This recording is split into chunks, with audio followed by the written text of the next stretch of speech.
खुलुमबाय, आं जनाली बर'। गोजोन फुंबिलिनि बयनिसिमबो गाहाम हामलायनायखौ जासिहरनाय थाबाय। आसा खालामो नोंथांमोनाबो मोजाङैनो दङ।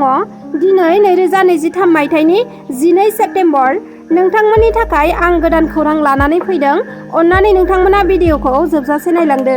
चिरां जिल्ला सिडली थानानि बेन्दों सिङाव थानाय पस्ट अफिस दौथ'पुर बामोनगाव सेलेखागुरि गामिनि बिमल मुसाहारिनि फिसाज्लाया सुनिबार 9 थारिखनिफ्रायनो बहाबा गोमानानै दं। गोमानाय गथ'नि मुङा जाबाय अनसुमा मुसाहारि। बिफा बिमल मुसाहारिया फोरमायथिनाय बादिब्ला अनसुमा मुसाहारिया बिमायनि न'आवनो थायोमोन। सुनिबार 9 थारिखै मोनाबिलिनि 6 रिंगासो समाव रावनोबो खिन्थायालासिनो बिनानावनि साइकेलखौ लानानै बहाबा ओंखारलांदोंमोन। बे ओंखारलांनायनिफ्रायनो न' फारसे फैफिनासै अनसुमा मुसाहारिया। अनसुमा मुसाहारिया मेलेमारि जेंना गोनांमोन, जायनि थाखाय 7 बोसोरसिमल' LP स्कुलाव फरायनायबो जादोंमोन आरो ब्रेना मेन्टेल बायदि जानायलाय सम सम रागा जोंखाङोमोन आरो बोराबखांनायबो फैयो होनना बिफाया फोरमायथिदों। अनसुमा मुसाहारिखौ गामिनि खाथि खालायाव गोबां नागिरदोंमोनब्लाबो नाथाय मोननो हायाखै दासिमबो बिमा बिफाया। खाथि खालानि पुलिस थानाबो थांनानै खौरां लाहैदोंमोन नाथाय मोननो हायाखै होनना फोरमायथिदों दुखुथिया बिमा बिफाया।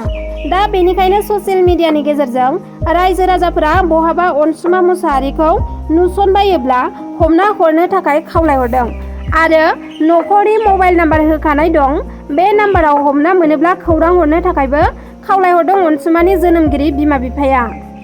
आसामनि करिमगन्जआव सासे 15 बोसोर बैसोनि हिनजावसा गथ'नि गोथै देहाखौ सि जोम गैयि लंथं थासारियाव पुलिसआ बोखांनो हादों आरो हिनजावसा गथ'नि गोथै देहाखौ गावनि न'निफ्रायनो बोखांनो हादों।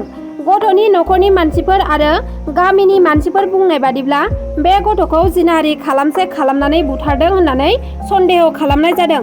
बे समाव गोथै सहखौ सिलचर मेडिकेल कलेज एन्ड हस्पिटालाव पस्टमर्टमनि थाखाय दैथायहरनाय जाबाय आरो माबोरै गावसिनि न'आवनो बेबादि जाथाया जानो मोनखो बेनि सायावबो पुलिसआ नायबिजिरनाया सोलिगासिनो दं। बारदेयाव प्रसाद जानानै देहाया गाज्रि जाबोनाय खौरां।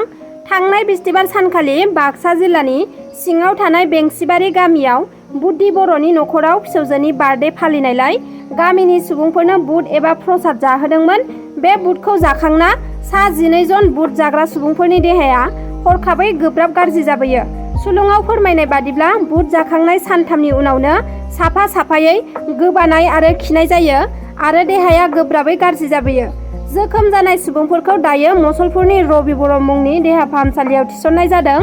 देहा फाहामसालिनिफ्राय फोरमायनाय बादिब्ला बे बुटआव माबा मोनसे बिस गोनां मोनजाफ्लांदों जानो हागौ, बेनि थाखायनो बेबादि जाथाया जादों होननानै फोरमायथिदों। सासे उन्दै हिनजावसा 14 बोसोर बैसोनि बेंगुरा गथ'खौ जिनाहारि खालामदों सासे बैसोगोरा लंपटआ। बे जाथाया जादों बाक्सा जिल्लानि आमबारि गामियाव। जिनाहारि खालामजानाय गथ'नि न'खरनि सुबुंफोरा बुंनाय बादिब्ला बे हिनजावसा गथ'खौ गोदै बुरखायना न'आव लाना थांना जिनाहारि खालामदोंमोन सासे दुथां आखुनि राजेन कलिता मुंनि 60 बोसोर बैसोनि सासे सुबुङा। बेंगुरा हिनजावसा गथ'आ जिनाहारि खालामखांजानायनि उनाव गासै बाथ्राखौ न'खराव खिन्थाना लानायावसो न'खरनि सुबुंफोरा मिथिना मोनो। बे जाथाया सोराङाव फैनाय लोगो लोगोनो न'खरनि सुबुंफोरा जिनाहारि खालामग्रा राजेन कलितानि सायाव सिमला पुलिस थानायाव FIR होबाय होनना मिथिना मोन्दों आरो दायनिगिरि दुथां राजेन कलिताखौ फासि होनांगौनि गोख्रों दाबि दैखांदों जिनाहारि खालामजानाय न'खरनि सुबुंफोरा। गुवाहाटी नोगोरमानि जालुकबारि ओनसोलाव समबारखालि फुङाव गोख्रैथिजों खारबोनाय ट्रेनजों सासे सुबुङा सौख्रांजादों। सौख्रांजाना बिथाङा जायगायावनो जिउ गोमादों। थैनाय सुबुङा धुबुरी जिल्लानि लालचन्द्र आली होननानै सिनायथि होदों मालिगावनि CRPआ। सुलुङाव फोरमायनाय बादिब्ला लालचन्द्र आलीया गोबाव समनिफ्रायनो गुवाहाटीनि जालुकबारियाव खामानि मावबोबाय थादोंमोन। सोमोनांथाव खौरां, मोसौ रोगानाय गारिया गाव हारसिङैनो जाब्रबथाय जादों। धुबुरी जिल्लानि साग्लिया ओनसोल 2 नं रावाल गामियाव मोसौ रोगानाय स्मार्टलारनि गारिया गाव हारसिङैनो जाब्रबथाय जाहैदों। बे जाथायाव गासै 10 मोसौनि मादाव 4 जायगायावनो जिउ गोमादों आरो 6 मोसौआ जोखोम जादों। WB718777 नाम्बारनि गंसे मिनि ट्राकआ साग्लिया गेटजों सोनाब बंगनिफ्राय फैदोंमोन। समबारनि फुंबिलि समाव साग्लिया गेटआव पुलिसआ जेब्ला गारिखौ सिग्रोमनो थाखाय लाखियो अब्ला ड्राइभारा गारिखौ गोख्रैयै सालायना खारदोंमोन। बेनि उनाव पुलिसआ खारनाय गारिखौ सन्देह खालामना उन होसोलांनायाव गारिया बांद्राय गोख्रैजों सालायजानायलाय ड्राइभारा कन्ट्रल खालामनो हायैयाव 2 नं रावा गामियाव जाब्रबथाय जाहैदों। दिनैनि खौराङा बेखिनियानोमोन।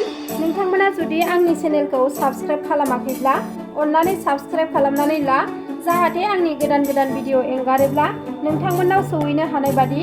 लोगोसे लाइक, शेयार, कमेन्ट खालामनो दाबाव। गोजोन्थों।